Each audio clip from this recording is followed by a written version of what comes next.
ओम श्री सिद्धभैरवाय नमः. बघा, जगामध्ये अशा काही गोष्टी त्याची तृप्तीच होत नाही. मग ती गोष्ट तुम्हाला मी सांगतो. पहिलं काय आहे? खाणं. दुसरं काय आहे? विषय. तिसरं काय आहे? पैसा, सत्ता. तर एकदा काय झालं, दुर्वासुर्षी आले कृष्णाच्या घरी पाहुणे. कृष्णाक 16,000 त्या जरासंधाच्या याच्यातून सोडलेल्या महिला होत्या. म्हणजे त्या बायका नव्हत्या, एक मानलेल्या होत्या. मग त्यांना सांगितलं का बा तुम्ही आता याला घेऊन जा म्हणा अन्न. पाहुणा आला आपला. पहिला पाहुणा कुठं राहायचा? बगीच्यात. मग नंतर वसरीवर. आताचा पाहुणा पार डायरेक्ट घरात येतो. आणि मग निघाल्या 16 खंड अन्न घेऊन. तर त्याला आता 16 खंड अन्न न्यायचं आहे. मग नदीला पाणी होतं. मग म्हणे आता आल्या कृष्णाक म्हणे पाणी जाऊन सांगा 16,000 स्त्रिया भोगून जर हे असेल तर यमुने वाढ दे. झाली दुभंग गेल्या. आणि मग त्यानं खालं बिलं. मग म्हण मग आता परत पुरा आला. म्हणून आता काय करायचं?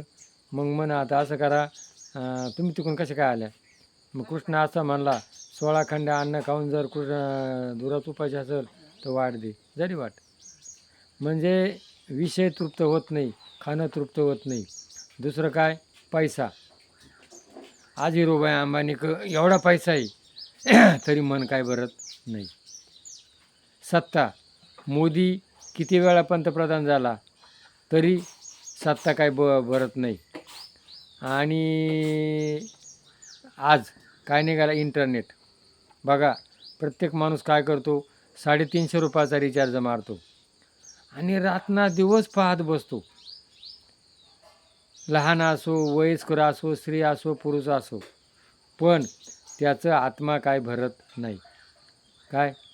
मन काय भरानाच. दिवसभर जरी पाहिलं आणि रात्रभर जरी पाहिलं पण त्याची तृप्ती काय होत नाही. म्हणजे अशा तृप्ती न होणाऱ्या किती गोष्टी आहे? मोबाईल, पैसा, सत्ता, खाणं आणि विषय. मग तुकाराम महाराजांनी काय सांगितलं? विषय तो आमचा झाला नारायण, अंतर्बाह्य जग आणि मन. मग तसा विषय काय व्हायला पाहिजे? नारायण. या जगात आपण आलो, या जगात आपण काय आणलं नाही, काही नेणार नाही. या जगात आपलं कोणी नाही. आपला तो एक देव करून घ्यावा, तेने विन जीवा सुख नाही. मग एवढा छंद जर भगवंताचा लागला तर त्याच्या आत्म्याचं कल्याण झाल्याशिवाय राहणार नाही. त्याला पुनर्जन्मही मिळणार नाही. ह्या ज्या गोष्टी ज्या आहेत, कोणचा? पैसा, खाणं, विषय, पैसा, सत्ता आणि मोबाईल. या 5 गोष्टी आहेत. या 5 गोष्टीच्या ऐवजी जर भगवंताचं तेवढं जर चिंतन केलं तर त्याच्या जीवनाचं सार्थक होईल. म्हणून भगवंताचं चिंतन करा, आत्म एकाग्र व्हा. ओम नमो शिवाय, ओम नमो शिवाय. एकाग्रता घ्या, तुम्हाला कोणताही आजार होणार नाही, आरोग्य राहील, 2 दिवस जास्त जगाल. या मोबाईलनं काय झालं? मोबाईल काय? अमृत आहे, खूप चांगलं आहे. पण मोबाईल विष आहे. आज हे वाहन आहे, ते भगवंताचं सुदर्शन चक्र आहे, ते चांगले. पण ते किती मापात चालवायचं तर हे आपल्या हातात आहे. आता पैसा. आता आपण बाजारातून केळी आणतो, घरी आणल्यानंतर केळी काय करतो? फेकून देतो. मग ती कातडच आहेत का घरी आणतो का ते सुरक्षित राहावा? तसा आपल्या जीवनाला आपण जोपर्यंत जिवंत आहे तोपर्यंत काय लागतो? पैसा.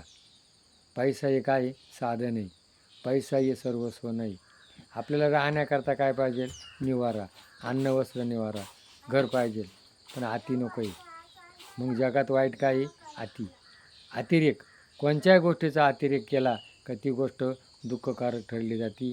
म्हणून त्याची गोष्टीचा मर्यादित वापर करा. म्हणून गीतेत सांगितलेलं आहे, आहार विहार युक्तस्य, कोणची गोष्ट मर्यादित वापरा असं भगवंतानं सांगितलेलं आहे. हे जर पटलं असं सबस्क्राईब करा, क्लिक करा. जय भैरवनाथ महाराज की जय.